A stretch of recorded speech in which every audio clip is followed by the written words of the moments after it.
పట్టాలని నల్లని సీకట్లో ఒకదాన్నే కూసున్న దిక్కులేని పచ్చినయ్యి బావా నువ్వెప్పుడొస్తావని ఏళ్ళైపోతుండే పిల్ల ఎన్నెలొచ్చింది మన బతుకులా ఏలైపోతుండే పిల్ల ఏలు వట్టంగా వస్తున్నాయా ఇన్నాళ్ళ ఎడబాటు ఎడవాసిపోతుందిలే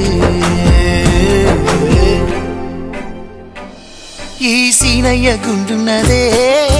సినదారా నీ కోసము ఈ దూరాన్ని చెరుపుతూ తీరాల తెగిరింది అందాల ఈ మానవు